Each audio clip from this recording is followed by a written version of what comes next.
BLM Kerala, Tamil Nadu, Pondicherry. കേരളത്തിൽ ആര് പ്രതിപക്ഷ നേതാവാകും എന്ന കാര്യത്തിലും വ്യക്തതയില്ല. മുഖ്യമന്ത്രിയായി കോൺഗ്രസ് ആരെ പ്രഖ്യാപിക്കുമെന്ന് അറിഞ്ഞ ശേഷം മതി പ്രതിപക്ഷ നേതൃസ്ഥാനത്തിൽ തീരുമാനമെന്ന് പിണറായി വിജയൻ. ഘടകകക്ഷി നേതാക്കളുമായുള്ള സംഭാഷണത്തിൽ പിണറായി വിജയൻ ഇക്കാര്യം സൂചിപ്പിച്ചു. തന്നെക്കാൾ ജൂനിയറായി മുഖ്യമന്ത്രി വന്നാൽ ഒരുപക്ഷെ പ്രതിപക്ഷ നേതൃസ്ഥാനം ഏറ്റെടുത്തേക്കില്ല എന്നാണ് സൂചന. പാർട്ടിയിൽ നിന്ന് എതിർപ്പ് വന്നാലും സ്ഥാനം ഏറ്റെടുക്കില്ലെന്നാണ് പിണറായി വിജയന്റെ നിലപാടെന്നാണ് സൂചന. പ്രതിപക്ഷ ഉപനേതാവെന്ന ആവശ്യം CPI മുന്നണിയിൽ ഉന്നയിക്കാതെ പരസ്യമായി ഉന്നയിച്ചതിൽ CPM-നുള്ളിൽ കടുത്ത അതൃപ്തി പുകയുകയാണ്. പ്രതിപക്ഷ ഉപനേതാവിനെ തീരുമാനിച്ചിട്ടില്ലെന്നും പരസ്യമായി പറഞ്ഞതിനെപ്പറ്റി CPI-യോട് ചോദിക്കണമെന്നും മുന്നണി കൺവീനർ TP രാമകൃഷ്ണൻ പറഞ്ഞു.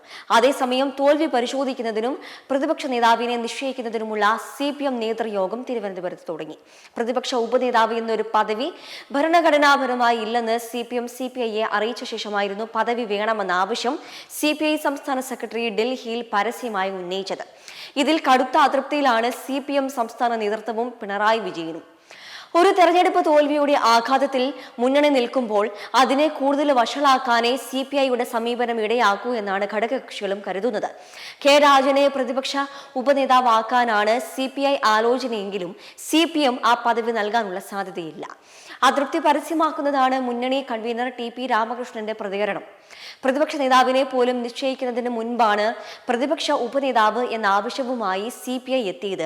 ഇന്ന് ചേരുന്ന CPM സംസ്ഥാന സെക്രട്ടേറിയറ്റിൽ നേതൃപദവിയിലേക്ക് എത്തുമോ എന്നതിൽ പിണറായി വിജയൻ മനസ്സ് തുറന്നേക്കും. അല്ലെങ്കിൽ നാളെയും മറ്റന്നാളും ചേരുന്ന സംസ്ഥാന സമിതിക്ക് ശേഷമായിരിക്കും തീരുമാനം വരിക. സംസ്ഥാന സമിതിയിൽ വലിയ കടന്നാക്രമണം ഉണ്ടായാൽ നേതൃസ്ഥാനം ഏറ്റെടുക്കുന്നതിൽ നിന്നും പിണറായി പിന്മാറാനുള്ള സാധ്യതയും തള്ളിക്കളയാനാവില്ല. അങ്ങനെ വന്നാൽ KN ബാലഗോപാലാവും പ്രതിപക്ഷ നേതൃസ്ഥാനത്തേക്ക് പരിഗണിക്കപ്പെടുക.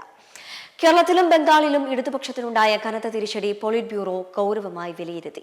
10 വർഷം അധികാരത്തിലിരുന്ന കേരളത്തിൽ ഭരണം നഷ്ടമായത് വലിയ ആഘാതമായി. ബംഗാളിൽ 5 സീറ്റുകൾ വരെ പ്രതീക്ഷിച്ചിരുന്നെങ്കിലും 1 സീറ്റിൽ മാത്രമാണ് പാർട്ടിക്ക് ജയിക്കാനായത്. എന്നാൽ ബംഗാൾ നിയമസഭയിൽ പ്രാതിനിധ്യമില്ലാത്ത അവസ്ഥയ്ക്ക് മാറ്റം വന്നത് ആശ്വാസകരമാണെന്ന് യോഗം വിലയിരുത്തി.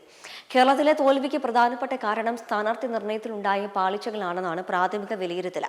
സംസ്ഥാന സെക്രട്ടേറിയറ്റ് തയ്യാറാക്കിയ തിരഞ്ഞെടുപ്പ് അവലോകന report MV Govindan polit bureau യോഗത്തിൽ അവതരിപ്പിച്ചു.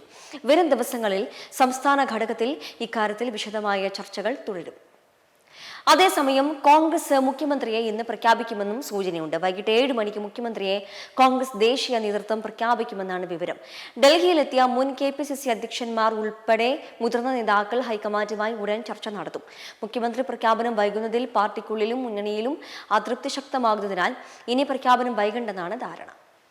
മെമ്പർമാരുടെ നിക്ഷേപങ്ങൾക്ക് ഉയർന്ന ലാഭവിഹിതം നൽകുന്ന കേന്ദ്ര സർക്കാർ സഹകരണ registered society Bharat Lajna multi state housing cooperative society limited.